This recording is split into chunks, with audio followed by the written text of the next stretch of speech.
For young baseball players trying to sharpen their skills and get to the next level, it is crucial to face the best competition possible. Now, each summer, an idyllic setting in Massachusetts provides a tremendous opportunity for those at the college level to measure themselves against the top players in the nation. It's the Cape Cod League, which helped mold several current Yankees into the major leaguers they are today. For the land of the free and the home of the brave.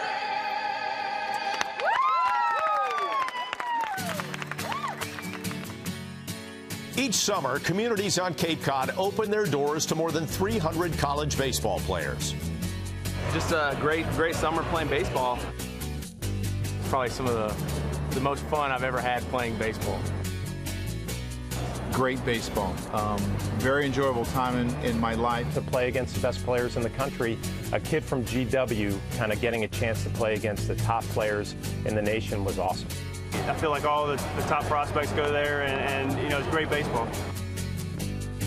Founded in 1885, the Cape Cod Baseball League has become a New England tradition. Cape Cod baseball is backyard baseball to me. It's Norman Rockwell. It's old-fashioned. Kids live in homes.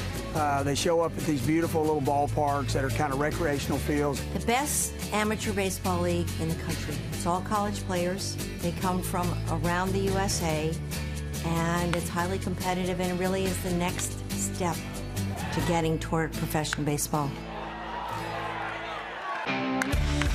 We were the first league back in the 80s to go back to the wooden bat. And since then, it's just exploded.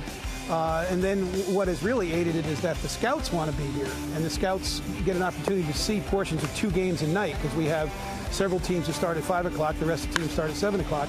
When you combine the fact that we're one of the most beautiful resorts in the country, the scouts love to come here. They want to see the talent. The more scouts that come, the more players come, and it really feeds off itself. If you can perform well in the Cape Cod League, you've got a chance to go quite a distance in pro baseball. Up here on the Cape, we play every day. It's a 44-game schedule in a short amount of time, so I hope that prepares me for maybe a career in baseball.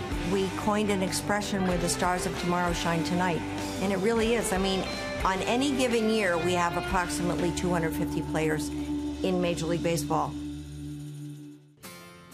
The Cape League isn't only about baseball, it's also about developing as people, living with host families, and becoming part of the surrounding area. They come, it's a little awkward for them at first, coming, to stay with people their parents' age. You slowly get acquainted, and before you know it, they feel like they're your children. It really brings our players into the fabric of our communities. The host families love having kids stay with them. When you go to the game, it doesn't feel like just going to another baseball game, because you've got stake in the game. It's your guys out there playing. When you move into a host family, you make them family. You go out of your way. They've already given up their summers. Integrate yourself into the families. The ones who do, they normally improve a lot more on the field because they're improving off the field as well. It's great. I mean, it's awesome for them to open up their home to a stranger, and we've had a great experience together, and I'm very thankful to have them here for me. Every one of them has a chance to go be another Derek Jeter. And so to be able to watch that and to see the opportunities that they get to at least show what they can do is great. These fans really do make this league special. Everyone's here because they love the game and they're very passionate about it. So having that around you and just the overall aura of the Cape is really special, and every game just feels like the World Series to us. They just care so much about each of these young men. I think it's probably is the new Field of Dreams in America today when you walk into this little park and see a couple thousand fans come in here and cheer and give these guys a standing ovation. What a tremendous amount of fun. And you look at some of the notable Yankees with Cape Cod connections right now on the team. Mark Teixeira, Jacoby Ellsbury. We heard from David Robertson and Adam Warren.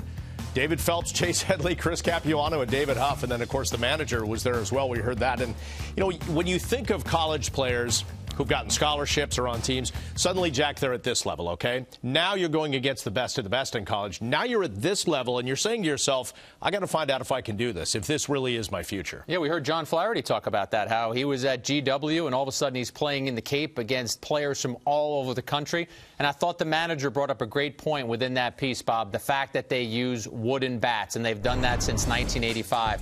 You look at some of the statistics on the Cape Cod League, but I think the wooden bats, that's a big deal. Because if you're a scout and you are going to tell your organization, we want to pick this kid in the first, second, or third round, you want to know how he is going to acclimate to using wooden bats. In college, of course, they use the aluminum. So I think by doing that, the Cape Cod League, which was already popular, I think it became even more popular in a place that every scout, they know the address, they know where to get to those games. And what do you think about the personal aspect, living with host families, becoming part of the community? Because I think if there's a little bit of celebrity there for those players, you're going to kind of find out how they handle that as well. You know what? Here's what I think about it. Do you think they need a couple of announcers? I thought this piece was tremendous. I've never been to the Cape Cod League to watch baseball, but after watching this and seeing how there is that family atmosphere, how you can get a couple of games a night, how you see these kids before they become the stars. We mentioned the Yankees who have been there currently, but you've also had Thurman Munson, Tino Martinez were also guys who played in Cape Cod. So imagine if you could say 40, 50 years ago, I saw Thurman Munson play in the Cape Cod League. That's pretty cool.